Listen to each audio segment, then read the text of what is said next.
Welcome to another episode of Alpha Intuition Podcast. We empower you to become the CEO of your life. I'm your host, Keisha L. Blair, #1 life balancing coach and certified extreme execution coach. And you guys, I got a really good guest for you today. But before I introduce him, if this is your first time watching my show, just make sure that you like and subscribe and hit that notification button. All right, you guys. Today I have a real life celebrity joining me. He is someone who has truly mastered the art of balancing ambition and inspiration with transformation and excellence. My guest today is an acclaimed Hollywood actor, stuntman, global host, motivational speaker, and product specialist for Fortune 500 companies. He captivates over 200,000 clients annually, sharing his vision on transformation and peak performance. He's appeared on networks like ABC, NBC, CBS, Netflix, Hulu, leaving his mark with daring stunts and captivating performances. Beyond his work in the entertainment industry, he is also a devoted husband and father who believes in the power of creating positive change in the world. He also has a bachelor's degree. Man, this guy's got so much stuff. A bachelor's degree in athletic training from San Jose State University. And he's also dedicated to physical peak performance that extends beyond the screen. And he's also the founder, of Gian Group and the mastermind behind the G-Code program designed to push individuals towards excellence in their personal and professional lives. As a peak performance strategist and dynamic motivational speaker, his infectious energy has transformed countless lives across the world. Alpha Intuition family, it is my honor to introduce my friend, Mr. Gian G-Code Shaw. What's up, Gian? What's going on, Keisha? Wow, that intro, you got me blushing over here. I love that. I'm going to be playing back that recording every night before I go to bed. I love that. Thank you. Oh, man. Oh, good. Like I said, I'm like, man, I didn't even know you had done all of this. I couldn't even fit all the accolades that you had in here. I didn't even talk about just all, you had so many other things. I'm like, man, this guy's, well, he's accomplished, man. I'm like, I need to step my game up. No, too kind. Thank you so much for having me on your show. I love it. I love it. I appreciate you taking time out of your extremely busy schedule, I'm sure, to just hang out with little old me on my show, Alpha Intuition. So thank you. Always have time for my close friends. Always have time for my close friends. That's right. All right. How you doing today? I'm doing good. I'm doing good. And I want to get I want my audience to get to know you just as much as I do. And I know we're going to talk about it, but guys, look, this is what made me ask Gian to be on the show. I saw him do it was a reel where he got in some ice and just said, I'm like, what in the heck? Now I'm gonna tell y'all, to prepare for my show, I said, okay, I like to get into the rhythm, right? So I'm gonna take a cold shower to see what that feels like. Man, I was like, oh my God, nope, could not do it. So anyway, we're gonna get into all that. We're gonna hop right into it. All right. So before we get into the ice baths and all that, Gian, I want you to tell me about just what inspired you to get into the entertainment industry. Interesting question. Okay, so my whole life I've been an athlete, playing sports, basketball, football, soccer. I did it all. Really focused on basketball in high school. Really excelled. I was on varsity as a sophomore, and then a couple little minor injuries, a shift in focus. Basketball kind of just got wiped off of my roadmap. And so when I went to college, I still wanted to be around sports. I still enjoyed that team dynamic. So I said, okay, let me look at athletic training, maybe be a physical therapist so I could still be on the field, be around people. So I was an athletic trainer doing my internship hours with like San Jose State football and Santa Clara soccer. And I got placed all around and I was really enjoying it. But I hit a couple road bumps. And obviously in college, it's a struggle financially. Things don't really work out too well. And so I took a semester off and I needed to get a job. And I was all out of money and I got a job at the local airport. And when they flew me out to Denver for the training, they told me, hey, you're going to get per diem. We're going to pay you $11 an hour, $50 for the week per diem. And that at the time was a lot of money to me because I was on empty. And the first day at training, once I got there, they told me that per diem was delayed and we weren't going to get it. And mind you, I'm in Denver. I have no access to money. I have no room on my credit card. I have no money whatsoever. And so as I walked across the street that night looking for dinner, I reached in my pocket and had about $2 in there. And I saw an Arby's. I went into the Arby's, convinced the guy on the other end that I worked for the Arby's in California. So he gave me an employee discount and he threw in some fries. So I was able to get a sandwich. But it was the breaking point for me when I realized that I'm never going to let somebody else dictate if I'm able to eat again, how much money I make. And I said, I got to start doing stuff for myself. And the following semester, I got asked to be an extra in a TV movie or made for movie TV show, whatever the case was, out in San Francisco.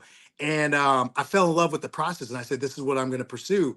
And the day after graduating, I loaded up my 2006 Chevy Cobalt, drove the 300 plus miles down to LA, and just began my career as an actor. Wow, that's amazing. Look, so you drove from Northern California to Southern California? Is that what Correct. you did? Yep. Oh, man, well, I've made that drive a couple of times living in, just depends on when you drive. You don't want to go through the grapevine, especially during the winter time, right? Yeah, yeah. Luckily, it was summertime, so it was nice. But yeah, I've gotten trapped on that grapevine quite a few times. No, that is amazing. Wow. So, and how old were you when you did this, fresh out of college or still in I college? was about 24. I was 24 when I drove down. Yeah. And it was one of those things where, you don't really know a lot of people in LA. I had my brother that wanted to go down with me, one other buddy. So we ended up renting a 4-bedroom home, and there was 10 of us. So besides the 3 of us, the rest were strangers. Yeah. We had people sleeping on the couch. We had one girl sleeping in the laundry room, but it was everybody. It put me in an environment where everybody was down there for a purpose. And so even though it wasn't the lifestyle we like to be living, we were still in that proximity to achieve our goals. So we Yeah. persevered. Wow. Oh my gosh. Look, I totally understand that. It's like, especially when you're younger. I mean, because you're so ambitious and you think about all the things that you want to do. There's no way at my age I would think about rooming with 10 different people. But No way, no way. I mean, I room with a lot now because I got three daughters and my wife. So it's crazy as it is, but yeah, I can never. But I think that's what it is, right? When you are so focused and you have clarity on what your purpose is, you're hmm willing to kind of negotiate on other aspects. Because like I said, now I'm 25-year-old man, 24-year-old man sharing a room with somebody. You walk out to the living room, there's people sleeping on the couch. It's not the best, but it got me to LA and where I needed to be, and it paid off. Oh man, look, I remember something similar when I was around that age. I was in my before I got married and living with 3 of my friends. And I remember us, like, only having a 2 bedroom. So we just took turns on whoever slept on the couch. And it's just all kind of stuff you do when you're younger. It's like I would never do that now. So that's amazing. But yeah, you have that mindset to where it's not going to be forever. And you try to make things happen because you're looking for and searching for those goals. So yeah, all right. So I want to ask you about just being a peak performer and just the things that you do now, where it took you from sleeping in that house and sometimes on the floor with all these 10 people to where your transformation that took you to the point to where you are now, to where you're this, you got this high profile job that you have, that the industry that you're in. What type of routine do you have to have that keeps you what's the word I'm looking for, that keeps you in the mindset to where you can continue to do and perform at the level that you perform at now? So something I've always told myself is you have to own the morning. Especially in today's distractions, a lot of us wake up, first thing we grab is our phone, we're going on social media, we're getting all this input before we spend time with ourselves. So the first thing I always do, like I said, I got 3 young kids. I have a 9-month-old and I have twins that are 4.5, all girls. So they get up early. I'll be lucky if they sleep until about 6:30. So my goal is always to be up no later than 5 a.m. I come into my Mm, office. I do my daily scripting, which basically is I write for 2 pages and I'm basically scripting how I want my life to be. mm-hmm, Ideas, I'm spending time with myself because that's the most important person in the morning. So I'm spending time with myself, those quiet hours. So that is a way for me to challenge my mind in the morning. So I go through that routine. I'm writing, getting ideas out, getting thoughts out. And then once we conquer challenging the mind, I want to then shift over and start challenging my body physically. So I start mm, off, I foam roll because once again, being a stuntman, I do take some hits. I'm getting a little bit older, so things hurt a little bit longer now. So what I do is I foam roll, I try do some stretching and whatnot, and then I go on about anywhere from a 3 to 5 mile run, just to get the blood flowing. So we get the blood flowing. For me, running is not a form of exercise per se because I do jujitsu training. I go to the gym later, so that's why I really push myself physically. But this also grants me clarity in those early morning hours. So I go on a run, get my thoughts out. Sometimes I'll have my notes section open, the phone, just getting some ideas out. So maybe coaching subjects I want to go over, and then when I get home, it's ice bath time. Ooh. It's it, You it do that every day? I do it 5 days a week. Yeah, I do Oh it my 5 days a God. week. Ooh, So I'm getting so cold just thinking about it. oh it, and you know what? Here's the thing. When I can see the purpose of something, I can get through it. But I'm telling you right now, it was a little colder out here in LA this morning. So it was about 60, 65 degrees. Now, right now, I have my ice bath set at 50 degrees. And and so it's doing those things that you don't want to do, but you know they're best for you. So when I was peeling off the cover for it at the top, I looked in there, I stuck my finger in, I was like, I don't know if I could do this. I don't know if I could do it today. And then I told myself, well, who are you doing it for? And Hmm. I always click back into my why. It's my family. Everything I'm doing is for my family. And when I put that above how I feel and my emotions, I can get through anything. So Keisha, I jumped in that thing today. I was shivering. But I lasted 5 minutes. I lasted 5 minutes in it. Felt great when I come out. So going into those talks of the ice baths, there's multiple benefits of it. So like I talked about, the reduced muscle soreness. So if you're someone who works out, if you're someone that does strength training or have a high demanding physical job, this is something that will kind of alleviate some of that tension. The mindset resilience, just starting the day doing something so hard makes the rest of the day a breeze. You can get through anything because you've already challenged yourself so hard at the beginning of the day. And so there's that mindset resilience to it. And then increased energy. You don't need coffee anymore. I'm telling you, this thing's gonna wake you up. It feels like knives are stabbing you all over. It is going to wake you up. You're gonna be able to rock and roll. So that's I kind of drink my coffee morning every routine. morning now. See, I drink my coffee. I'm drinking some right now. I drink plenty of coffee. I don't know if I'm willing to trade it in for a whole bath of ice, but I'm gonna tell you, the coffee's more enjoyable. It definitely is more enjoyable. So that's kind of my morning routine. And then I step in, start playing with my daughters, cook breakfast for everybody. I enjoyed breakfast time with everybody. But one thing I realized, Keisha, is when I go through this morning routine, it makes me a better husband. It makes me a mm, better father. It makes me a better man. And I feel like because I took that private time to myself. And I think what a lot of people are doing, and this is what I kind of coach on, a lot of people wake up first thing in the morning and we're just in a reactive mindset. I got to rush to mhm. work. I got to rush here. I got to do this instead of in an active. I like to create my world. I like to create how the energy flows and what I want to do with my day. And so that's why I'm strict with my morning routine. Even if I go to bed late, I make sure I wake up early to get it done. It just puts me in that right mindset. Um, you know, as we're striving to peak performance, because it's not about being perfect. It's about that progress every day of getting better. Man. All right. So what I'm as you're speaking, I'm sitting here thinking 5 minutes is a very long time when you are sitting in a bath full of ice. So walk me through the 5 minutes of what you're thinking because you say you stuck your finger in there this morning. It's like I ain't trying to do this, but I'm like, you know what? You came back and said, okay, I got to think about my why I'm doing this, and what I'm going to get beyond that, beyond my fear right now. Not even my fear, just me wanting to not do it right now. So walk me through that 5 minutes from the first time you stick your finger in there to where you stick your toe in there to where you got your whole body in to where that first 5 seconds feels already like 5 minutes. Okay. I mean, Yep. So it feels yeah. like. No, exactly. And that's literally how it goes. So I take the top off, I check the temperature, and then I stick that finger in. I'm like, okay, I can do this. And then once I take my shirt off, I'm in my shorts now, my swim trunks, and I go to stick my toe in. I'm like, I'm not doing this. I'm not getting in. Because once you touch in, you got to dive in. If you try to go in slow, forget about it. So then I talked to myself for about 15 seconds. So my timer, it's funny you say that. I always set my timer for 5 minutes and 15 seconds because it takes me Mm. 15 seconds just to hype myself up to get in. So the moment I step in, I immediately dump all the way down and just have my head poking out. That's it. Immediately. I go all the way in. First 5 to 10 seconds, I'm ready to jump out. Forget about it. I don't want to do this. This was a bad idea. Why do I do this to myself? It's terrible.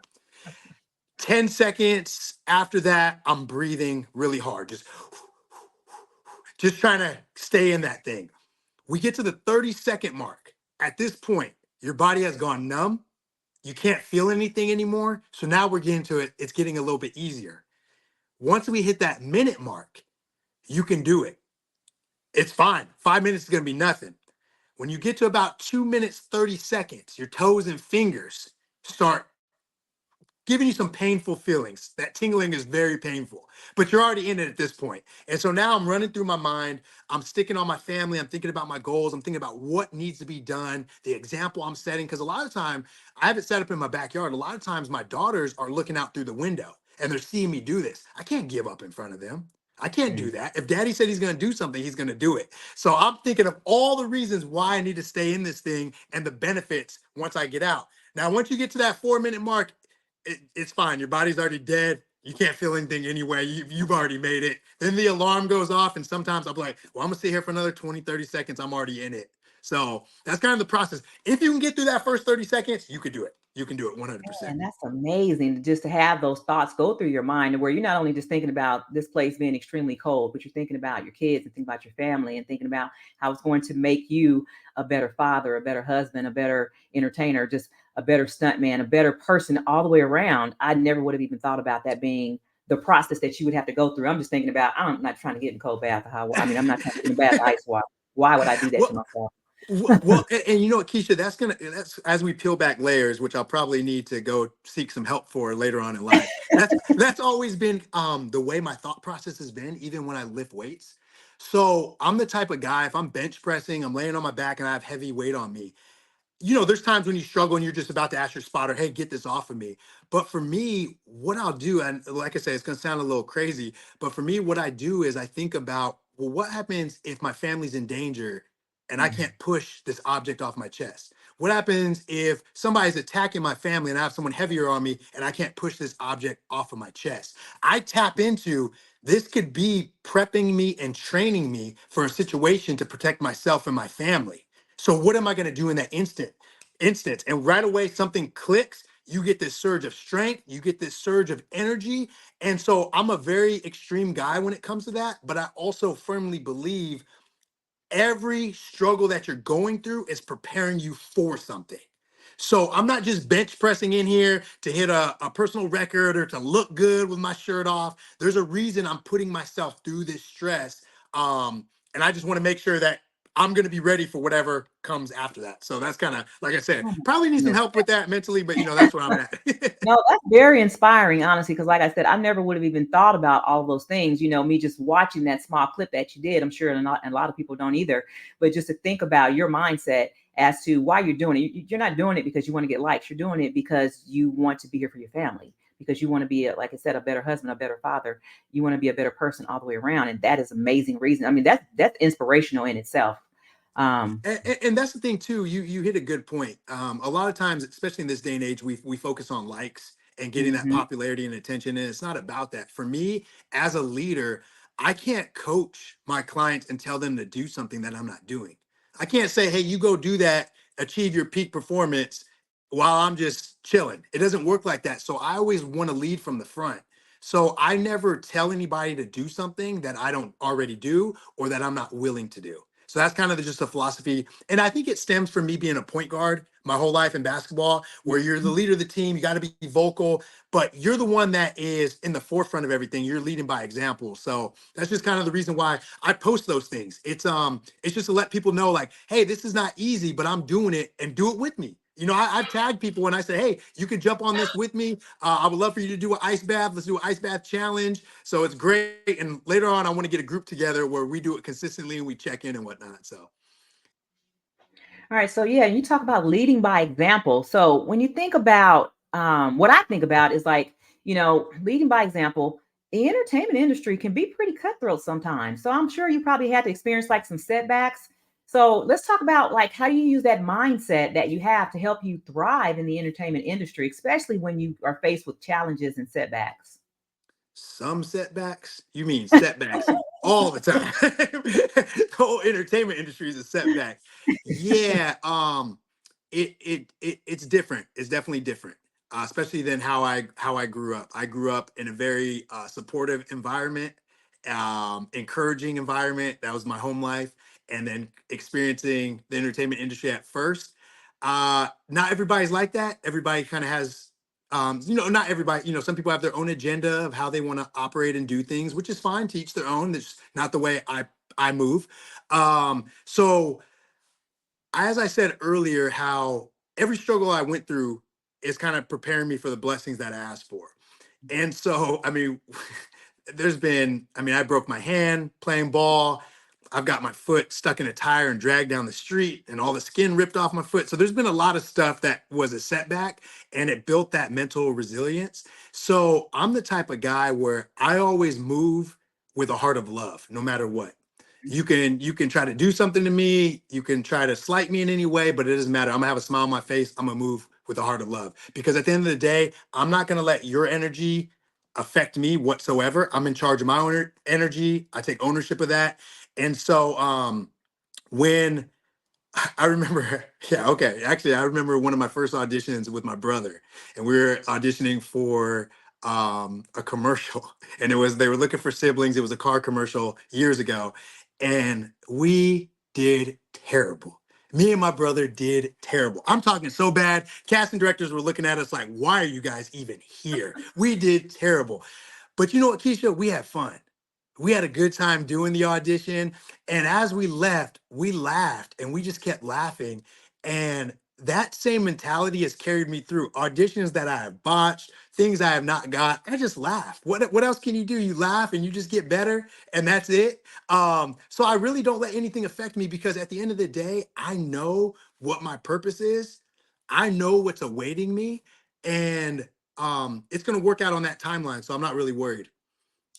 Well, I've been a witness to you, or I've witnessed you just not getting caught up in somebody else's energy. And I'm gonna talk about the first time that we met, because we were in Cancun last year in October, and I'm having a conversation with somebody, and you just kind of walked up, and I'm like thinking, dude, excuse me, I'm having a conversation here, and you were like, oh, okay, and I'm thinking like, what is he smiling about? Oh my god! And then I'm like, I don't even like this guy. And then I saw you again. You were like, hey, Keisha. And I'm like, why is he speaking to me? Like, you were just like, whatever you're thinking, whatever you're feeling ain't got nothing to do with me. I'm going to be in my own happy place, and I'm going to speak to you until you speak back. And now it's like, hey, Gian, what's up? So it's like, man, you don't allow people to affect your world. And I've witnessed that myself. So it's like just crazy that you said that, because people always talk about their energy and trying to protect their space and protecting their energy. And you own that 100%. And that's funny you say that, because that that is something I do. I'll just walk into any room and I'm like, "Hey, what's up, everybody?" And I'm like, maybe I should take inventory of what people are doing first before I just come in being loud. But yeah, Keisha, I just enjoy living, and I just have so much fun living, and I just want to like shine that light on everybody. But I do remember that first time we met. You looked at me like, "Boy, if you don't get out of here, I'm talking right now." I'm like, did you not just hear me say that I manage men all the time? Now I have no problem with shutting you down right now. You're just like, hey, my bad. And the funny thing is, the tougher you are on me, the more I like you. So I loved it. I loved when you said Yes. that. And look, and then the very next day, this is what really made me like you, because the very next day you went on stage and you did your speech, or you did your framework for G code. I'm like thinking, this is phenomenal. You had me in the audience shouting G code, G code, G code, right? So it was like, I was like, yeah, I instantly became a lover of the G code of you, because of your smile, your personality, and everything that goes along with being you. So I say that. So let's talk about the G code philosophy and where that came from. Oh man, I do remember that was a fun Cancun conference. That was a good time. So yeah, the G code philosophy. So this is my cheat code to success. So this is a framework that I came up with. Um, and I think the reason why it resonated with you and so many other people is it is me. The G code is me. And how this came about is I basically looked at the entirety of my life. So I'm 37 years old. I looked at the entirety of my life, and I was going through every single step of when I was successful, when I failed, what helped me get over the hurdles, all the different avenues there. And I was looking, what is the through line? What is that through line that has helped me achieve success, whether I was playing sports, whether that was me in college, whether that's me in the entertainment industry, whether that's me as a person, a man, a husband, a father, what is the through line? And I started looking, and the first thing that came to mind was gratitude. Mm. And just being grateful for every day. And the reason that one affects me the most is because I lost a lot of friends. One of my best friends that I played basketball with when I was 15, when we were freshmen in high school. And that was the beginning of losing a bunch of friends. And when I told you, like when I go through certain mindset things, when I'm working out and stuff, or if I'm running, one thing I didn't tell you is another thing that I think about is all the people I lost what would they do if they were given another chance to be here right now? I can't take this moment for granted. Okay, cool. My legs are tired. Okay, cool. My daughters woke me up in the middle of the night. I only got 2 hours of sleep. Blah, blah, blah. Because at the end of the day, I know my friends would give anything to be woken up by their kids or to go on one more run. And so I always just live with gratitude. I wake up, I look over, I see my beautiful wife laying next to me. I look up, we have a roof over our head, we have a house full of love. I have so much to be grateful for. And even starting in my early years, I had loving parents, loving brothers. We just came from a house full of love. And anytime things start to try to take me off course, I just result back to that gratitude. So that's where the G code started. And that's the G Mm. that you hear in G code. And then from there, I'm like, okay, well, what was the next thing, G? What was the next thing that was able to get you to where you are today? And it was gaining clarity. It was really getting that clarity of what you wanted out of life. Did you want to be this starting point guard as a sophomore on the varsity team? Did you want to be a father? Did you want to be a husband? Did you want to be a stuntman or an actor? What is that clarity? What is that end goal? And I remember when I was training earlier, and I think I told you this story before, but when I was training earlier in my stunt career, one of my mentors, he was helping me out with some things, and we were doing falling and fighting and driving. And especially when you do something called your high falls, where you're falling from 20, 30 feet onto a pad, if you miss the pad, you can hit the cement. If you miss your mark, you can, if you're too far off to the side, you can bounce off. And, it could be bad. So you really got to hit the center. You really got to hit your mark. But I kept missing my mark. And my stunt mentor came up to me and he said, Gian, the reason you're missing your mark is because where your eyes go, the body follows. Mm. And he said, you're looking all over Wow. and you need to keep your eyes on the target. And he just meant it for my falling, my fighting, my driving. But I really took a step back and I was like, no, that's applicable in my life. Mm. Anytime I got successful, I had a clear intention, clear vision of what I wanted, and I stayed on track. So then we got to the clarity. So we started with gratitude, we got to the clarity, and then I stepped back and I said, okay, what is the next thing that I've done in any instance when I failed? Because failure is the pathway to success. There's no success without failure. And I Right. said, anytime I've done something where I shouldn't have done, and we won't get into some of the times when I got in trouble, or when I didn't attain certain goals that I wanted to attain, I had to take ownership. And so that's where the O came in. I Mm. really had to take ownership. We live in a time right now, Keisha, and it is so frustrating. And I'm really instilling this into my daughters. It is so frustrating. Everybody's quick to blame somebody else for the circumstances that they're in. It's Mhm. easy just to point the finger. My boss didn't give me a raise. This person, got the job over me or the audition over me. She wasn't nice to me because of this. Oh, my parents didn't set me up for success. All this stuff, which I like to say, blah, blah, blah. Sure, those can be reasons. But at the end of the day, in every single result of your life, you are the constant. So you have to start looking within. What could you have done different? What did you do in that situation to have that outcome? You really have to take ownership. Blaming somebody is going to do nothing for you. You're not going to achieve any sort of success. You're not going to get to your goals. You're going to have a life full of problems. You think that's the easy way out, but it's definitely not. So I stepped back, took ownership over my life. So that's where we got the O. And then this is something that's always been in me is discipline. Uh, If you don't have to tell me, gee, you need to be working out. Hey, gee, you need to make sure you cook for your family. Hey, gee, you need to make sure, I don't need that. I'm highly disciplined. I learned that at a very young age. When my dad, I was 11 years old, I wanted to start working out with him. He said, well, I go before work. He was a UPS driver. He got ready for work around 7 a.m. So he went to the gym by 5 a.m. So at 11 years old before school, I went to the gym at 5 a.m. And that hasn't changed.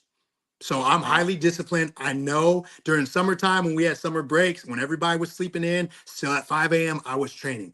I know that without being disciplined, that's when your habits you get those bad habits, those start to form, you lose focus on what you're doing. And I realize if I can just raise my standards, then anytime I'm slipping, I'll still fall to the level of my standards. So if I Mm. keep these high standards, even when I'm slipping, now don't get me wrong, there's times I may eat some ice cream, some cookies, I don't work out for like a day or two, whatever the case is, but my standards don't let me slip too far where I get right back in it. So I'm highly disciplined. I tell people on whatever pursuit you're going on, you have to be disciplined on it. And what I mean by that is in the idea of being a peak performer in your job, you need to be disciplined with the role that your job is, meeting your deadlines, showing up, over delivering. As a spouse or a parent, you need to honor and be disciplined that commitment you made when you were at the altar. A lot of people, after a couple years, you start getting lazy on it. That's when problems start happening. You need to stay disciplined on that. And also being a father. I love my kids dearly, and it hurts me to discipline them. But Mm. I also understand I'm raising good humans and I'm raising girls that I want high standards. And I'm trying to be that example for when later in life they're looking for a spouse. I want them to look and be like, you know what? You don't have the qualities my dad has.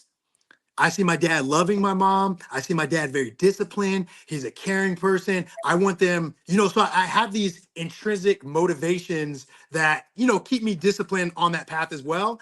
Um, and then when we get to the end of the G code, the E, and the E stands for execution. All And so I right. always say this across the board. You can be grateful, you can have clarity, you can take ownership, you can be disciplined. None of that matters if you don't execute. Because talking about the thing is not doing the thing. And an idea will only stay an idea until you act on it. Mm. And I think that's one of the things that we get stuck on is inaction. Whether we're scared, whether we're unsure, we get that doubt, or we just get that dopamine hit where we say, man, tomorrow I'm going to do this, or next year I'm going to do this. And it makes you feel good for a moment. You said it, but it doesn't get done. And anytime that I became successful, I had to execute. And so that is my G code framework. And that is one of the first things with any of my clients that are striving for peak performance. We have to get the G code living in you Mm. because it is a mindset. If you cannot get through the rest of my program if you don't already live the G code. So it's something we spend a lot of time with. It's something I preach all the time. You'll see me wear my G code shirts and hats and jackets. But it's also a message of self-love. And I know it doesn't really resonate like that, but when I see people or hear people repeating the G code, it's really about self-love. We're loving ourselves to the highest standard. And I believe by doing that, we're able to accomplish anything. Oh my God, you dropped so many gems. I don't even know if you can see me. I'm slick over here taking notes and trying not to. So I'm writing without even looking because I'm trying to be intentional about paying attention to you because you're dropping so many gems and nuggets. This is amazing. So G code stands for gratitude, clarity, ownership, discipline, and execution, or is it Correct. Yep. execute? Man, Execution. Yep. phenomenal execution. This is just amazing. So and I'm taking notes on each one. The first thing you talked about was gratitude. And you talk about, and you sent chills really through me. That's why when I started taking my notes, because I didn't want to forget about that, where you talked about how people that have passed away and they would give anything, I'm sure, like to just have that moment to where they can wake up next to their children or just be alive. And that's an amazing thought. Every morning I wake up, that's the first thing I do is I thank God for waking me up because my eyes didn't have to open. And, I don't take that for granted, but just to think about the people who are no longer here, who don't have that opportunity. And it's like, what are you going to do? What are you going to do with that time that you've gotten right now? What are you going to do with it? Are you going to procrastinate? You're just going to mope around, not do anything. So that was a powerful statement to where you think about the people who cannot take advantage of the opportunities that you have in that moment. Yeah. That was, And, like I said, and that's Keisha, I love what you said about, you thank God about waking up. We forget that. We mm-hmm. forget it's not guaranteed that we get to wake up. And when you start your day just by being grateful you are alive, it really sets your mind in that right framework to conquer anything throughout the day. Because what happens is we start going through our day, we start complaining about, oh, this is rough, this is hard. At the end of the day, none of that matters, is because you're alive. You get a chance at another day. You're given another chance. So I love that you wake up. And I always say, I should have touched on this. The easiest thing, I always like to make sure I give people something they can actually take home, a takeaway they can use. And for me, guys, the first thing that you can do is right when you wake up, three things, say them out loud that you're grateful for. Grateful for I'm alive, grateful for the roof over my head, grateful that I have a job. Whatever the case is, I always say I'm grateful for my legs because I'm an active person. I got to be moving around. So I'm always grateful for that. But that's always three things you can do, just start the day in the right mindset. That is beautiful. Okay, so my next one here, clarity. My note that I took down for clarity, where you talked about that, where your eyes go, your body follows. You made me think about when I was teaching my son how to drive, because he was always looking just right in front of him, and I said, "Stop looking just right in front of you. You got to look to where you want to go. Look down the road. You see that car that's about 50 feet up? Look down there, or make sure that you look to where you want to go, and then your eyes are going to automatically follow to to where you want to be." So when you said that, that's the first thing that I thought about. It's exactly what I said to him. Yep. That's And right. and it's so true, and it's such a great example. And like I said, I'm a man. I got a lot of men friends, and they always ask me, going through different relationships. They're like, "How have you been able to be in a successful marriage? Going on 7 years, a relationship 11 years." And that's one of the things I go back to is that clarity. And Mm, I go deep with them about what clarity means, but then on a superficial level, and I tell them, where your eyes go, the body follows. So be careful what you're scrolling on Instagram. Be careful when you're out, when you're looking at other things, because slowly over time, your body's going to start going in that direction. And that's when you start getting those marital problems or relationship problems. mhm. So it is, like I said, it's a very surface level saying of just saying, oh yeah, where your eyes go, the body follows. But it also has a really deep connection of where your eyes go, the body does follow. So yeah, clarity is super, super important. Oh my goodness, amazing. And then ownership. So I have failure is you said the pathway to success, and Hmm. basically just taking ownership of where you are in life and knowing that basically you're responsible for it, and you can't have success without having failures. Right? It's like, how are you 100%. going to know what to compare it to? You have to see where the gaps are. So that was just a prominent point I wanted to bring. I'm trying to bring up all these little nuggets that I wanted to write down as you were Yeah, saying yeah, them. yeah. No, no, I love it. Taking notes, I love it. Yeah, and ownership, like I said, it's a big one because we, like I told you, we live in a time where we like to blame others.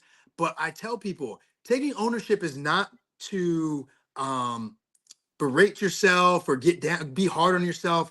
It's really empowering because it's letting you know you're in control of your life.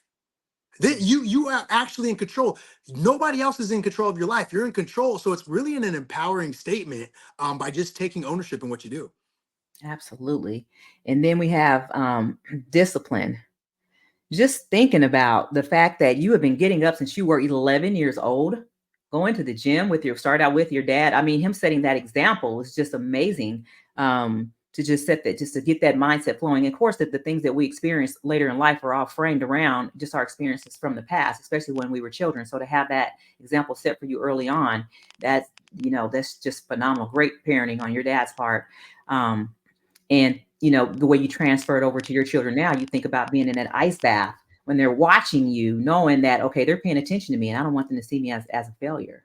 Hmm. That's just Exactly. that's just so that discipline that you have, man. And the funny thing is, on a side note, this is when the discipline has backfired on me. So obviously, in my younger years, when I'm in my 20s and I would hang with my friends in Vegas, we would stay up very late.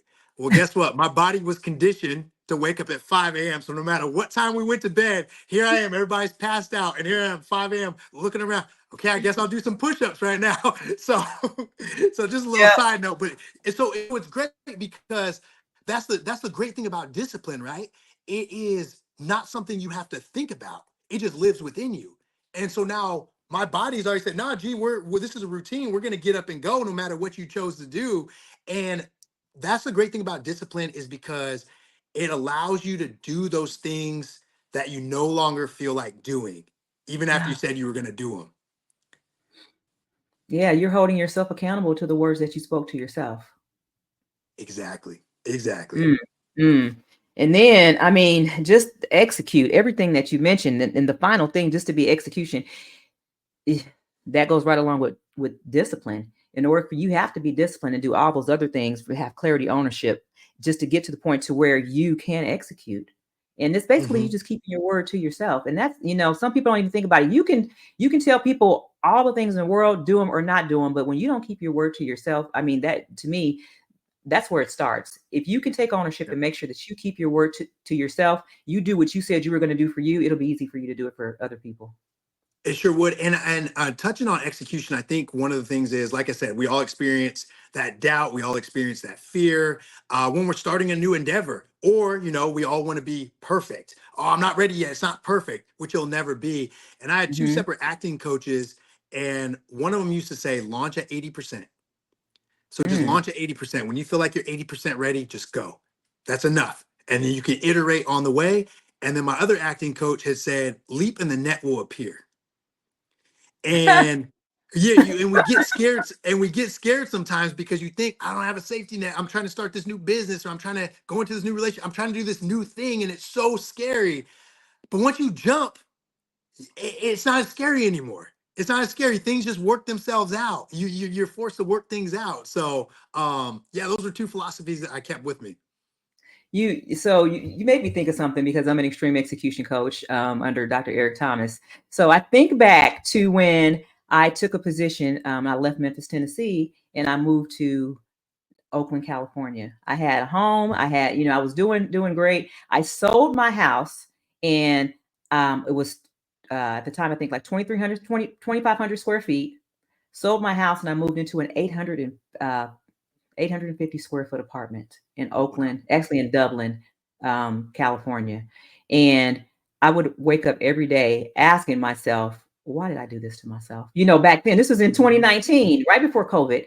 But I started out listening to ET, didn't even really know what his name was at that time. And it was something where he talked about put yourself in a point of no return to where you can't retreat. So I thought about, I'm going to burn the ships. I'm selling my house. I'm moving. I'm doing everything.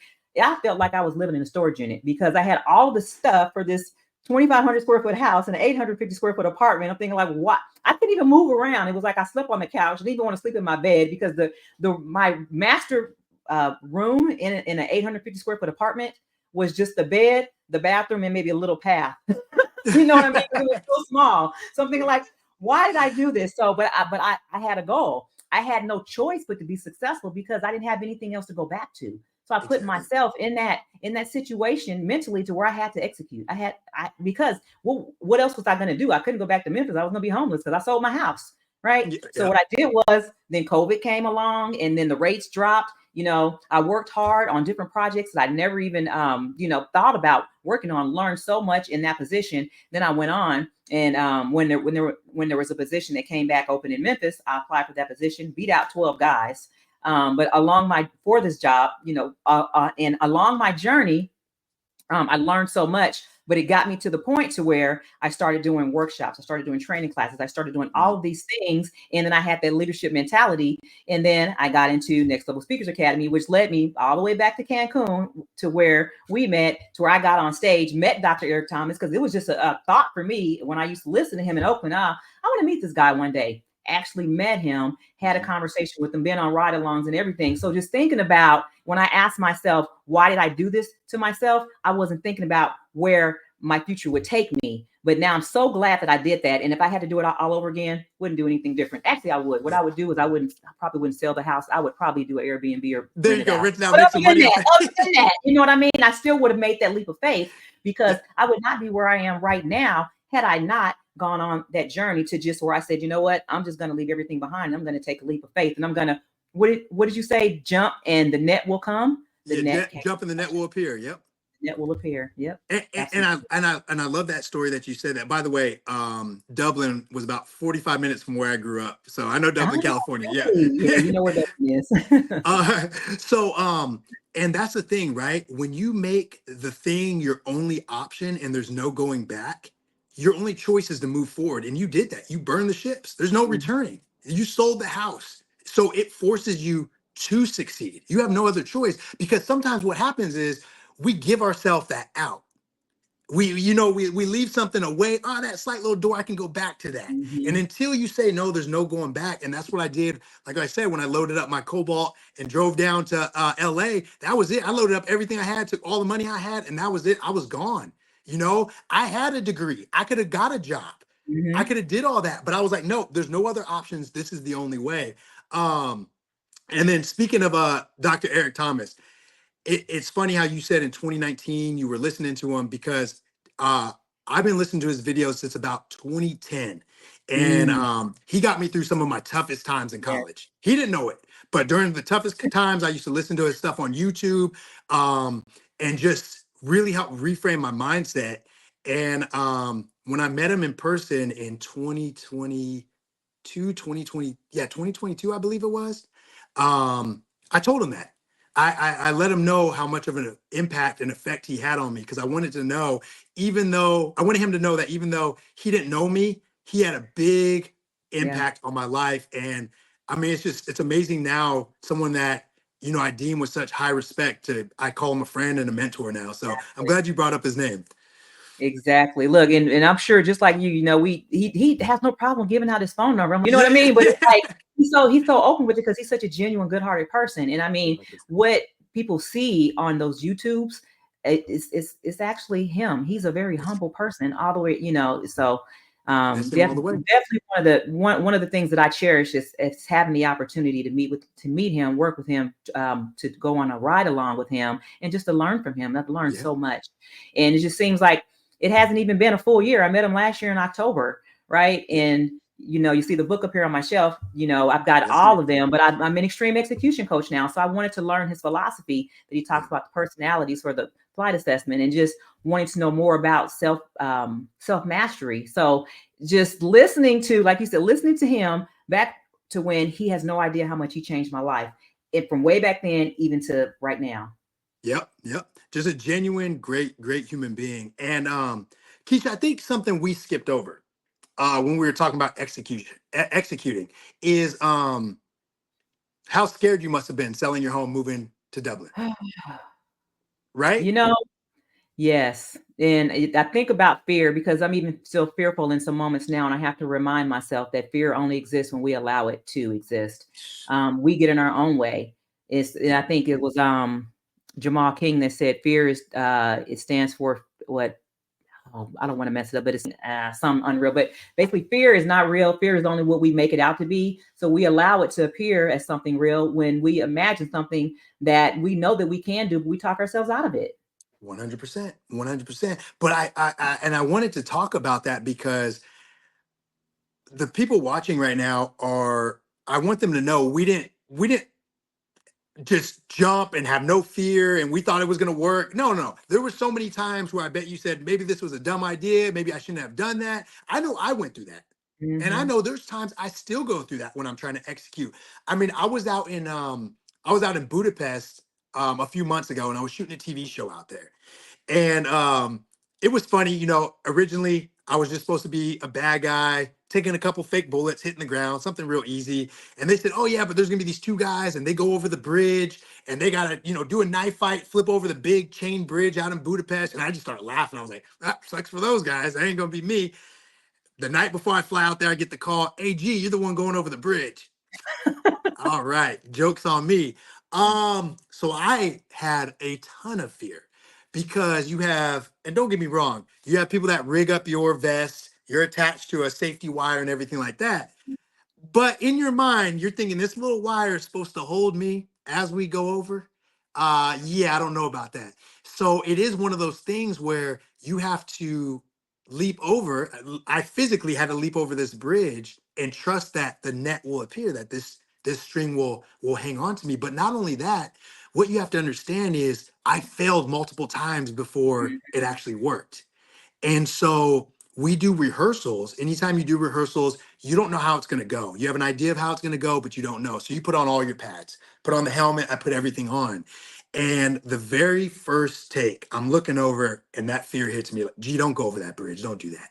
You don't want to do that. And I have to force myself to go over. Sure enough, you go over, you're doing the best you can because it's the first time you're going over the bridge. My head cracks the bridge.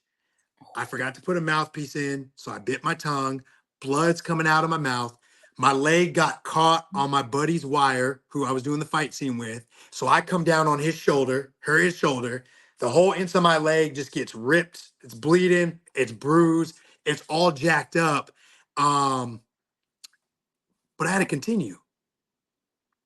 And I think that's what we forget, right? I could have just looked at everybody, stunt coordinator, guys, put me on a flight. I'm going home. I can't do this. This is too hard. But I had to, guess what? I failed. I had to evaluate what I did and I had to get back up there and do it again.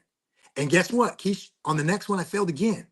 I didn't hit Mm. my head, but also I didn't grab them as I went down and we messed up. And I had to do take after take after take. And I think once again, on our path to success, you have to fail multiple times because Yes. when you look at the final version of that take, it went off perfectly. And that's the one that went to that's on TV. It was for a TV show called FBI International. And we go over the bridge. It looked phenomenal. And we got a standing ovation from everybody on set. But that's what everybody got to see, right? Everybody gets Uh-huh. to see the end result and they say, oh man, it's easy. Gian pulled that off. That's great. It's easy. He can do that. You guys didn't see those hours I put in of failing and physically hurting myself. Mm. Um, and so I just want to leave, when it comes to executing, I really want to leave that with everybody watching. And I want to remind them, it's okay to be scared. It's okay to be unsure. And it's definitely okay to fail. Because as I look back right now, I'm so proud of myself. And also, the level of what I know I'm able to accomplish raises every time I keep executing. That's amazing. I'm sitting up here. It's playing in my head, watching you hit your head, mouth bleeding, leg bleeding, and then you want to say, "Okay, I'm going to go do this again." I'm thinking, absolutely not. Oh, don't get me wrong. Absolutely not.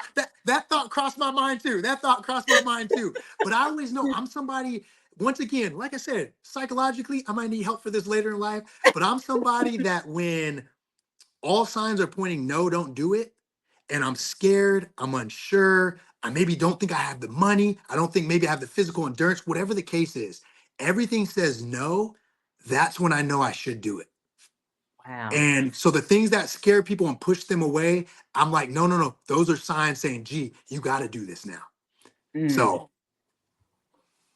Man. All right. So my next note I wrote down here, I have that you are a girl dad. So my dad was my what? best friend. My dad passed away last year, January 15th.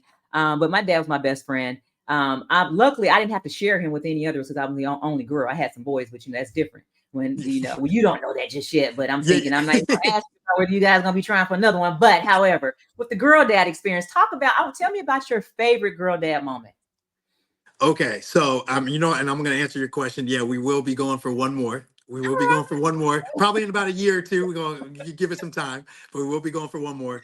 Um, And going back to what you said about how your dad was just a great father, my dad's the same way. Always present, always there. So he set the standard for what a dad looked like and should be. And so for me, once again, when I told you, falling back on those standards, I have such high standards of what a father is that I'll never fall below those. If anything, I'm trying to exceed it and just keep raising that bar. Now, I have three brothers. I have one older brother, two younger brothers. Uh, I grew up in a very hardcore environment as far as it was loving, but it was very hardcore is because the four of us always competing. And my dad was just basically another fifth boy. So he was just competing with us. And we had something called Spartan training, where Oh. where the joke was in the house if and I'm the smallest, mind you. I'm the small. I'm only 5'9". All my brothers are 6'1" and above. So I'm the shortest. So I Oh. I I had to be the toughest. But the rule was if you walk down the hallway and when another person is walking by, if you don't step to the side and put your back against the wall and you bump shoulders, it's on. Oh. That means you're challenging, and you want to challenge them for that totem pole ranking. So we would have these just fun, obviously fun. Nobody's getting seriously hurt, but these brawls, wrestling matches, and so when you couple that with my attitude of just being highly disciplined and headstrong, I think the universe knew to bless me with girls first because it brought out another side of me. Because I think if I would have had a son first, I think I might have been a little bit too hard on him. So I'm so glad that I had girls because it brought out another side of me where I always have this loving full heart, but I was able to lead more with that when it came to them. And they softened me up. And Mhm. so I'm gonna have to say, going back to your question, I just gotta had to preface that, but going back to your question about my favorite my favorite girl dad moment is probably our princess dress ups. So so things are a little bit different. I'll walk home and I walk inside from work, and instead of everybody wrestling like I grew up, everybody's sitting around painting their nails. They got their princess dress ups, the tea parties. And to them, Dad, you got to dress up too. Which outfit do you want? So I let them choose whatever one. I let them paint whatever toes they need to paint. Oh Um, God. because I just know the memories that are gonna stick with them. And I just want them to know, man, dad was always here. Dad always wanted to have fun with us. And so the new thing we do is Daddy Monster. I come in, I act like a monster, everybody runs for me. I grab the 9-month-old, she becomes my little monster, and we chase the twins around. So Keisha, there's no better feeling than just being a parent. I love it. I love it so much. Oh, you just reminded me of something I hadn't thought about it in a long time. So my dad, I don't know if you ever heard of Jim Kelly. Yeah. He was kind of like my dad looked a lot like Jim Kelly. He could have done a double for Jim Kelly, but not only that, he loved to do karate too, right? So love Bruce Lee and everything. So I remember this time, and me and I have two brothers. So me and my brothers and my dad, we were in the living room, and he was playing karate with us and everything. And then he got a little bit too close, so he did this move, and it hit me in the nose. And I flew back, hit my head, my nose started bleeding, everything. And he immediately just went from being this karate kid to being dad. He was like, "Oh my God!" I'm crying all over the place, but that was a moment that I felt like it was just so fun. And I remember that. I don't remember him Yeah. trying to hurt me, but it was just so fun, you know? It, So it, it, that is a memory that I'll have. and that's the thing, right? Those little memories that we hold on to. And now I'm going to tell you, my dad's going to kill me for this story, but I don't care. I'm putting it out here. So we had something about tapping out. If you tap out, you're at the bottom of the totem pole in the house. You just never tapped out. So my dad was sleeping one day. He was taking a nap. And mind you, my dad, always working out, really buff guy, really strong, and very prideful. He'll never tap out. So he was sleeping on the couch, and me and my older brother looked, and I said, okay, I think I was maybe 13 at the time. My brother was 15. I said, if we jump on his arms, hold him down, and start punching his chest, we can get him to tap out. So sure enough, he's sleeping. I grab the left arm, my brother grabs the right arm, and Keisha, we're just pounding his chest. Boom, boom, just hitting his chest, hitting his chest. This goes on, this has to go on for at least 5 minutes. His Oh my chest is goodness. red. He refuses to tap out. Finally, my mom comes in and she said, honey, just tap out. Just tap out already. So he taps. Me and my brother, we still talk about this today. We felt like men at that moment, right? And so my dad said, you guys cheated. I was sleeping, blah, blah, blah. My mom turned on him. My mom said, well, honey, what are you going to do if there's a home invasion at night? How are you going to protect me? And right there, I knew, Oh, and that was burn. like our we became men moment. I never let my dad live it down. That was the first and last time we tapped him out. Oh my gosh. This is so funny. Look, I don't think my face has ever hurt so much from smiling. You are just too funny. This is amazing. Oh my goodness. Oh yes, definitely, definitely. Parenting is probably one of the better joys in life. You have those moments to where you see just a little piece of you, and you see your personality, or a mixture of it with you and the other parent. It's just like, man, this her and it person has a whole personality all beyond you, which you see the little traits of you in those little Yep. people that grow up. So how old are your children? So my twin girls, they're 4.5. And then my newborn, I call her newborn still, but she's about to be 9 months old. She was born Christmas Eve of Oh, that's right. I 2023. remember Yeah. that. I remember that. Yeah, Yes. it's just such Wow. they're all great kids. But it's funny because I'm gonna do a callback to what you said of how when the first time you met me, I just walked in like, hey, what's up? And you're like, don't you see I'm talking? Well, those traits that we talk about our kids having, my kids have those traits of me. So they'll Oh, walk in their wow. room, they're loud just like me. They come in announcing themselves. And it's funny because Keisha, I caught myself because I almost told them, hey, quiet down, hey, hold on. But then I realized, no, that's your gift. You guys are Hmm. coming in and you're lighting up this room. So Right. come in, light it up to the fullest. But it's funny, some of those traits where I'm like, oh man, maybe that's how people feel when I walk in a room. But I was like, hey, girls, do your thing. That's what it is. So When you walk in, look, and I remember, I shouldn't even say this, but I remember we were in Atlanta um, at one of the conferences, and you kept carrying this backpack around, and I'm like looking at you like, I don't know, I think you were talking about going over to Budapest, and I'm like, bruh, you, I mean, I'm not trying to say nothing, but you might want to put that backpack down. You talking about, just yeah. I'm just saying, let's kind of put it over to the side somewhere. We're in a sensitive time right now. hey, Keisha, you know what all I'm gonna say about that is I'm always prepared. for anything that's about to go down. So that backpack comes with me no matter what. I mean, you great, but first of all, I don't even know where it came from. I think you pulled out like a 3-piece suit out that backpack. I'm like, what you got in that thing? And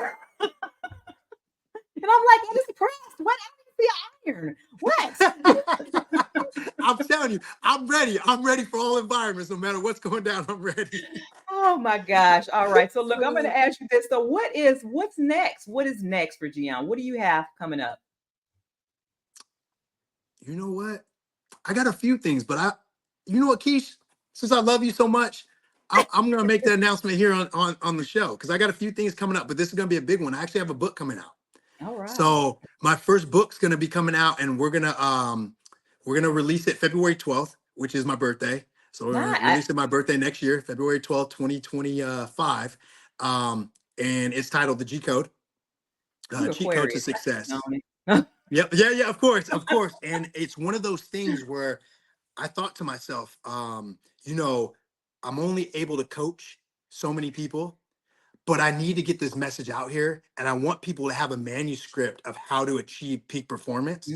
And this is a way that, they can get it in their hands, and be able to basically have me with them.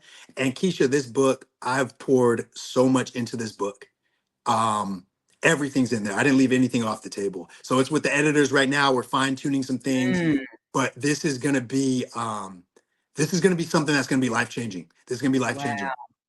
Awesome. That I'm looking forward to it. I have a whole, you probably can't see them, but I got a whole collection of books of people that I actually know because once I got into the public speaking realm and I started meeting people that actually had done something that I'm in the process of doing myself. So I'm writing mine. It's not complete, but I'm in the process of it. But to just know that I know the person that wrote this book. So I Yeah. always have the person sign the copy. So I'm gonna need my signed copy. Oh yeah, it better be up When there. code releases. Yeah, it better be up there.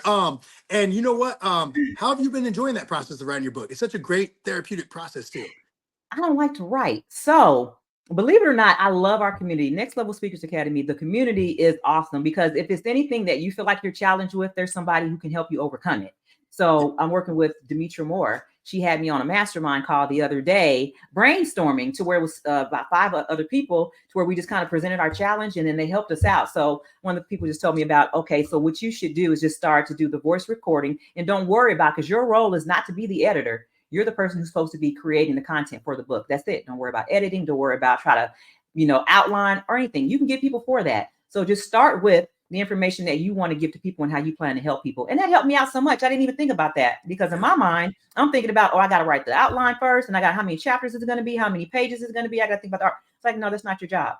Your job is just to put the content. So from that moment, which was just earlier this week, it's starting to come together. So I created a journal on my phone to where when I have those moments of to where I want to write something down, I'll just speak it into my phone and I can have them transcribed. And then my book is going to be called Alpha Intuition after my show. And it's just talk about Alpha Intuition and just how I came about to naming the show Alpha Intuition and then what Alpha Intuition means to me. So look forward to that. I plan to have it completed by my birthday of this year, November 21st. Don't have a release date yet because that's when it's going to go through the process that you're probably going through now with the editors and doing the artwork and all that stuff. So, yeah. And I felt what you felt, how you were saying, where it was kind of like overwhelming, where you're like, I got to do this and get this done and this. There's a lot that goes into it, but when you step back and like, let me just get the content, you have to meet people where they are, and not everybody has the mindset. And we were jumping to the G Code right away. And so I actually wrote the preface about a week ago, and it really just kind of sets up the mindset of, man, I'm almost thinking if I should just unveil that to you here as well. I'm over here dropping a lot. I'm about to read the whole preface of this. You know what, Keish? Hold on now. I think I'm gonna do this for you guys. All right. Let me pull this up real quick. Let me go ahead and pull this up. We're gonna guys, it's gonna be great. I'm gonna read the preface. It's only about a page and a half, but I really wanted people to get their mindset when it comes to this. Okay, so here we go. Everybody strap in. This is the preface. Man, I'm doing so many sneak peeks releases here. This is one of those. What do they call that when you release something like this is a premiere moment? It's like a premiere moment. We're gonna do it right here on the Alpha Intuition podcast. Okay, So, like I said, I want everybody to be in the right mindset. And one thing I did when I was younger, I knew it was a choice of being the one in my family to change um, generational curses, generational trauma, and set up a life of prosperity for generations to come. And I wanted to let people to know that they could be the one as well. So here we go. So strap in. The preface. It's called The One. In every Mm. family, there comes a time when someone must rise to the occasion, breaking the chains of generational limitations, rewriting the narrative, and shifting the trajectory of generations to come. This person is the one who chooses to stand up against the odds, face the challenges, and create a legacy that ripples through time. The one who decides that enough is enough and takes it upon themselves to be the catalyst for change. I chose to be the one in my family. It wasn't a role handed to me, nor was it a path laid out with ease. It was a conscious decision, a commitment to not only better my own life, but to alter the very course of my family's history. I made that choice and I stand by it every day. You see, the choice to be the one is not an easy one. It requires courage, resilience, and an unwavering belief in something greater, something often unseen but deeply felt. It requires the willingness to step into the unknown, to face fears head on, and to embrace the discomfort that comes with growth. This choice is much like the journey of Neo in The Matrix. At first, Neo was just another person, living an ordinary life in a world filled with limitations and lies. But he had always sensed there was something more, something beneath the surface of reality that he couldn't quite put his finger on. When the time came, Neo had to make a choice: stay in the comfort of the known or take the leap into the unknown to discover his true potential. By accepting that he was the one, Neo didn't just unlock his power, he redefined what was possible. His journey wasn't without struggle, doubt, or fear, but it was precisely in those moments of adversity that his true strength was forged. His belief in himself, despite the odds, is what ultimately allowed him to transcend the limitations of the world he knew and create a new reality, not just for himself, but for others. This is the same journey I embarked on, and it's the same journey I invite you to take. By picking up this book, you've already made the first step. You felt that nudge, that whisper that tells you there's more to life than what you've known. You've sensed that you have the potential to be the one in your family, the one who will break free from financial struggles, the one who will heal generational traumas, the one who will lead your family into a new era of prosperity and purpose. But reading this book alone won't make you the one. That decision is yours to make. It's in the application of the principles you're about to learn, in the stories that will challenge you, inspire you, and push you to step into your own power. It's in the belief that you, too, can change the trajectory of your life and the lives of those around you. Being the one isn't about being perfect, it's about being committed. It's about understanding that the power to change your reality lies within you. Just as Neo had to believe in himself to unleash his true potential, you must believe in your ability to create a new legacy for your family. The journey won't be easy, but it'll be worth it. As you turn these pages, know that you have the potential to be the one. The challenge I put before you is simple: choose to be the one who changes everything. The choice is yours. Oh my God, I love that. That is so inspirational, motivational. Oh my goodness, that is phenomenal. So that is the I love sneak peek right there to put everybody in the mindset. Guys, you're hearing it first. So that is the preface. I just want everybody to be in that mindset, Ooh, guys. You can choose to be the one. This is that's right. your reality to create. I love it. I love it. It's one of my favorite movies. The whole my dad's too. I mean, he loved all of the Matrix. The whole. I don't even how many of them were. Was it three? Four now. They Three, just released four, the fourth, four. but Oh, yeah, just three. okay. Man, one of his A lot of good movies. favorite. Got a lot of thinking going on when you think about the Matrix, and even there's a movie called The One. I love that movie too, to where it talks about Jet Li was in that one. So those are two of my favorite movies. So that's what I thought about when you said The One. But everything that you talked about as far as just overcoming all these different adversities to make sure that you take that leap of faith to where you step out and do what you need to do, because you're going to break all those things. You're not going to allow these things that happen in the past to your family to let them affect you, because you're going to be your own person and you're going to create your own way. Love it. Love it. Summed up perfectly. So my last question I have for you. I talked about this. So my book, like I said, is called Alpha Intuition, and I think about what Alpha Intuition means to me. So I want to ask you the same question I asked all of my guests. When you hear that phrase, Alpha Intuition, what does that mean to you? Ooh, I love this. I love this because I think we're on the same frequency. Because one of my companies is called Chiseled Intuition. Intuition is something that has led me on a path. So when I hear alpha intuition, being an alpha in life, a lot of people think it's always coming in and, exerting your dominance. And I don't believe that's in a negative term. I believe you need to be an alpha in your life. You're being true to who you are. You're not going to lay down. You're not going to compromise. And so when I hear alpha intuition, it is being a leader, taking charge of who you are internally and showcasing that to the world. Because intuition is the strongest thing that we have. And I think the more you ignore it, the darkness starts to cast itself over that intuition. The more you listen to it, it gets stronger, it gets brighter, it leads you down your true purpose, your true path. And so I think alpha intuition is just, oh man, just like being that strongest version of who you're called to be. I love it. I love the name.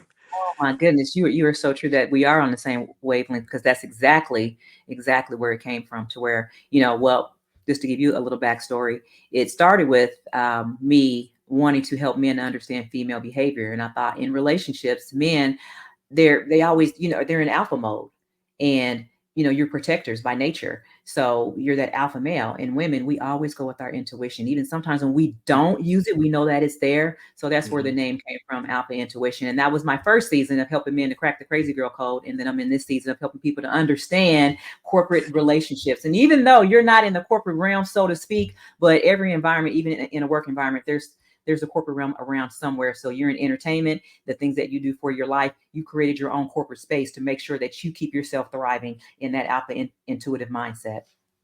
Exactly. I love it. Love the name. Great choice. Thank you. So look, I threw this up here. I tried to sneak this in as you were doing your preface, and I might need to have you ghostwrite mine, because that thing was amazing. But anyway, that's another story. Um, I got you. I got you. but you talked about, you had some merch, so I want you to talk about just the different things that you have, these different where people can find just your G Code shirts, and just anything else that you have out there, that where people want to just support you. How can they get to you and get to the different type of merchandise that you offer?